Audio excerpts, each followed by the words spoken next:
L'automne arrive bientôt, avec son traditionnel quintet gagnant, annonce de hausse des primes d'assurance maladie, envie de se suicider, refroidissement, flemme de se suicider, dépression saisonnière.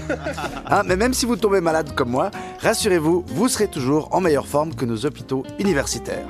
Alors, je ne sais pas si vous avez vu passer 2-3 articles, mais ça va pas fort. Au HUG de Genève, une enquête est ouverte pour le suicide d'un employé sur son lieu de travail. À Zurich, une enquête est ouverte pour 200 décès évitables en chirurgie cardiaque.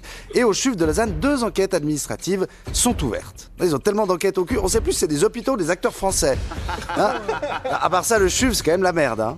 Une des enquêtes, c'est les RH, avec des questions financières, notamment de salaire et augmentation annuelle problématiques. Et l'autre, c'est à propos du centre des thérapies expérimentales contre le cancer. Apparemment, ils bossent pas assez bien. Bon, de l'extérieur, rien à signaler. Les traitements pour le cancer ont l'air toujours aussi expérimentaux qu'avant. Vous avez une masse dans le sein, traitons-la en faisant tomber tous vos cheveux et en vous faisant ressembler à un squelette. Ça fait un moment que ça va pas fort au CHUV. En décembre 2022, le directeur démissionne de manière précipitée. Ensuite, ils sont inspirés du gouvernement français, parce qu'ils n'ont pas nommé de chef. Et là, il y a plein d'intérims, parce qu'un tiers du comité de direction a démissionné. Et le directeur par intérim, le chirurgien Nicolas Demartine, il va pas rester non plus. Ouais, dans le temps, on a appris qu'en séance, il avait proposé à une collègue de venir s'asseoir sur ses genoux. Avant de demander à une autre collaboratrice qui prenait des notes si elle faisait sa liste de courses. Yes, quoi. Les chirurgiens, ils ont des scalpels pour les opérations, mais les vannes, ils les font à la truelle. Et puis alors, au-dessus du CHUV, ça va pas tellement mieux. Toujours dans le temps, on apprend que le département de la santé est dans la tourmente entre départ en cascade et manque de vision claire. Et que le management de la ministre vaudoise de la Santé, Rebecca Ruiz, pose problème. En même temps, elle n'a pas le temps de gérer son département, Rebecca Ruiz. Tous les 2 jours, elle doit répondre aux médias pour expliquer pourquoi son département est mal géré. Et à chaque fois, Rebecca Ruiz, elle répète que tout va bien. À force de dire circuler, il n'y a rien à voir, elle est bientôt prête à reprendre le département de la police.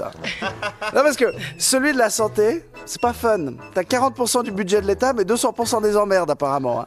Après, peut-être qu'ils tendent un peu le bâton pour que ça se passe mal à la santé. Parce que là, il y a beaucoup de pouvoir qui est concentré entre peu de personnes. Pour vous dire, le directeur opérationnel du CHUV et le chef de service qui doit superviser le CHUV, c'est la même personne. Ad intérim. C'est Gianni Setta. Il surveille lui-même. Pas besoin d'être psychiatre pour voir qu'il risque un dédoublement de personnalité. Ou un burn-out. Oui, parce que Gianni Setta, il est aussi président de la commission qui s'occupe du dossier électronique du patient. Et il dirige le groupe de travail en charge du plan d'économie budgétaire du CHUV. T'as vu quoi? Bientôt, on va apprendre qu'il est aussi payé pour jouer au docteur avec Rebecca Ruiz. Non, mais allez. Moi, je propose qu'on le nomme tout de suite directeur de l'OMS, ça ira plus vite. Moi, j'espère qu'il est compétent, Gianni Setta. Mais oui, il doit être parfait pour la santé publique, puisqu'il est expert en finances publiques. Oui, il y a un mot sur 2, on va pas chipoter. Après, est-ce que c'est le bon mot des 2? On va pas chipoter.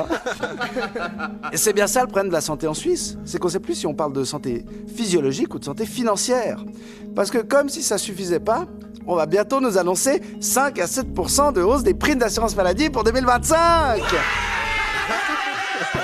Moi, je commence à me demander quand ça va s'arrêter.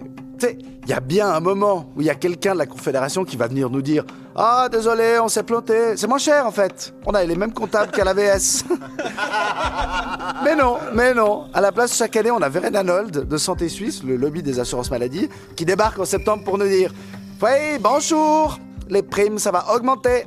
À l'année prochaine. » Et puis alors, bien sûr, on nous redira que la hausse des coûts de la santé, c'est aussi à cause de la population qui a plus d'attentes en matière de soins. Et ça me saoule, parce que c'est l'inverse. On a des attentes en matière de soins parce que ça n'arrête pas d'augmenter.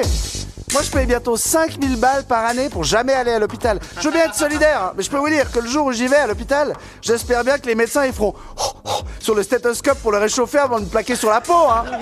Mais non. À la place, cet été, il y a des gens qui étaient hospitalisés au CHUV qui ont eu droit à une panne de climatisation. Il y a une patiente à qui on a dit « Vous pouvez amener votre propre ventilateur si vous voulez. » 13e meilleur hôpital du monde, le CHUV, faut amener ton ventilo. Mais oui, mais puis la prochaine fois, on embarque aussi la bouteille de Davacine qui traîne dans l'armoire à gnôle, au cas où vous n'avez plus de désinfectant. Mais ça va, l'équipe. Il faut amener son ventilo. Je sais pas, demander à Gianni Setta de venir avec un éventail. Non, mais après, moi, j'ai pas de vraie solution. Mais les gens qui sont payés pour en trouver, on n'en a pas non plus apparemment. Même si ça a l'air de bosser sévère. Ad intérim. Et même ça, au pire, on s'en fout. L'important, c'est les patients et ceux qui s'en occupent, le personnel infirmier, celui dans les ambulances, les aides-soignants, les médecins, les sages-femmes, les physios, les ergos, les assistantes et assistants sociaux. Tous ces gens qui finissent en burn-out à force de devoir couvrir les horaires des collègues en burn-out. Alors oui, dans les médias, on nous présente le CHUV et le système de santé comme un bateau sans capitaine, mais faudrait pas oublier qu'il y a surtout l'équipage qui est sous l'eau. Quelle indignité. Je suis pas venue ici pour souffrir, ok? Nous sommes sur le service public. Foutu pour foutu. Ce n'est pas l'idée, voyez-vous, que je me fais du service public. C'est une honte. Benjamin Descoster.